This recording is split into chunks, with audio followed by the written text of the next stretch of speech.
innovation is expected, and they know that to be successful with an innovation, they're probably going to have some failures, and that they know that the institution regards failure as a condition of success. I think that's really important. If I can put you in the role as investigator, researcher, entrepreneur, with a stated expectation, failure is a condition of success. You know that from a guy who's authorizing all the work. If you're still afraid, you probably shouldn't sign on to that particular task, because at some point you've got to authorize yourself. And I think this is another thing that most folks have not thought nearly enough about, and that is, where does your power come from? You know, power is identified mostly by role in organizations, and I will tell you, most of the powerful people I've ever met in organizations had no role that put them in that position, but they could authorize themselves to be a leader, to be, irrespective of what their day job was.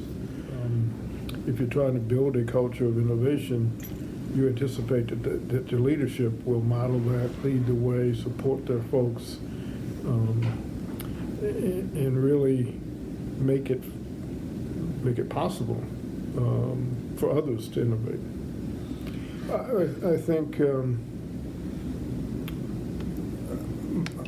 modeling the whole notion of it's okay to fail. It's and also promoting a vision that's larger than the institution itself and helps people connect to something bigger, so that their own inspirational selves can understand we can't get there from the way we were. We have to get there from a new place.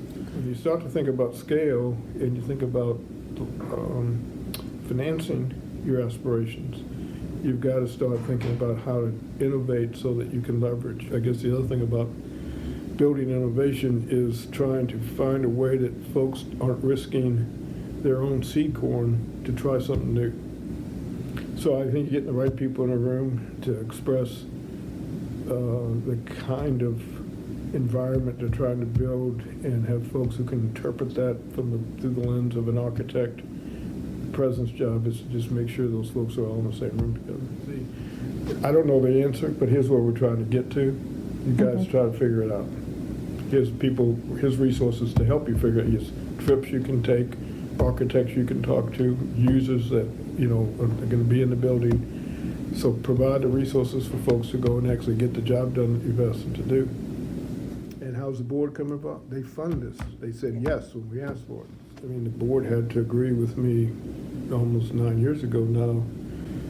I think we put $3 million into an innovation fund. Okay. So our strategic plans have been financed.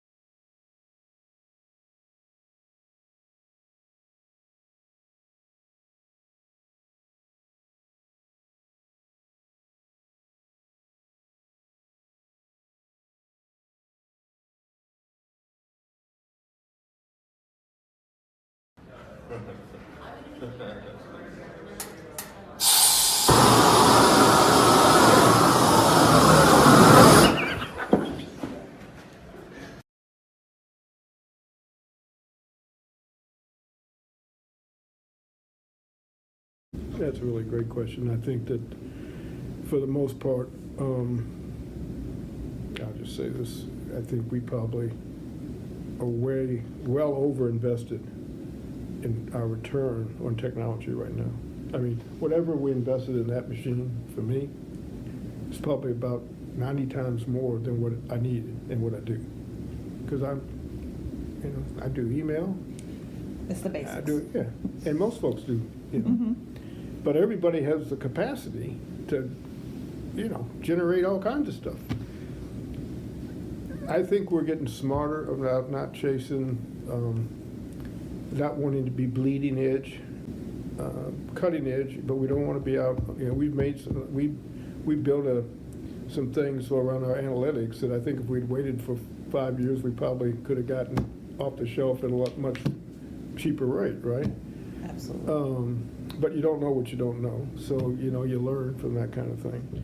So I think that the question for me is try not to be stupid about it and try to put people like a Patrick Bauer in place that can give us some good help about things that we don't know.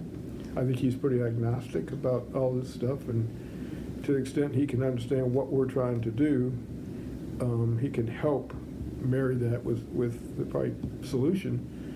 But we have, I think, in many ways, historically, chased all the new stuff, and sometimes it's been helpful, sometimes it's not.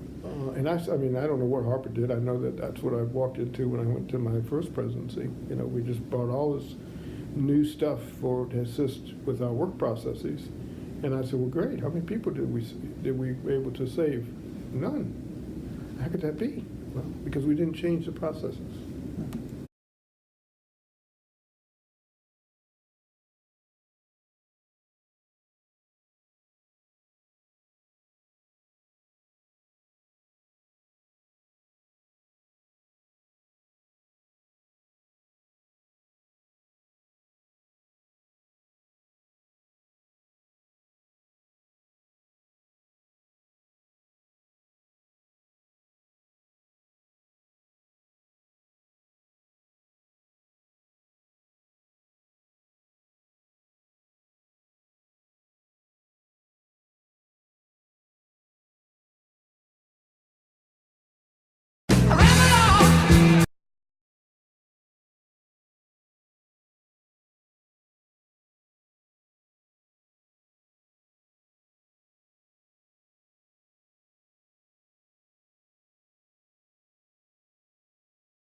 Well, that's a very good question.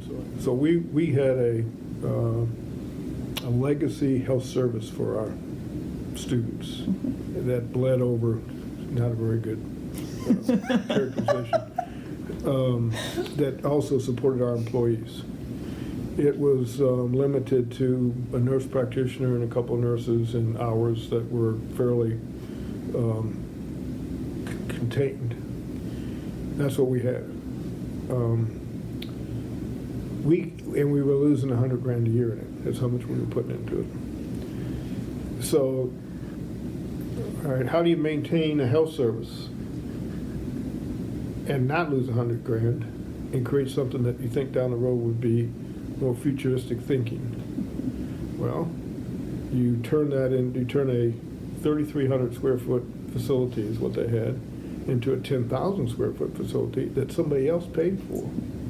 That will have, you know, 4 doctors and several nurses and a imaging room, a rehabilitation space that they'll be working with our well. So, to me, that's trying to think, how do you position the institution to be 20 years from now, getting the resources it needs but can't afford now? Now, you could question whether or not we need the resource, and I would say in this type of environment where people coming and going, if there's a convenient dock in the box that they can go to and take out their insurance card and it's right there where they work or go to school, I think that's most folks will say it's good. You could take the old gymnasium with its 800-foot fitness room that was in the basement, dark and dingy and hard to find, and you say, well, okay, we could recreate that. And you would serve exactly who you're serving now. You would maintain the loneliest building on campus image as well. Or you can say, okay, how can we turn that into, I think it's 8,500 square foot new fitness facility that's all have windows facing out to open space right on the first floor where people can see it, and get somebody else to help you pay for it. That's, I mean, now maybe I am imposing my values on the future, but I like that future a hell of a lot better than I like the present. And so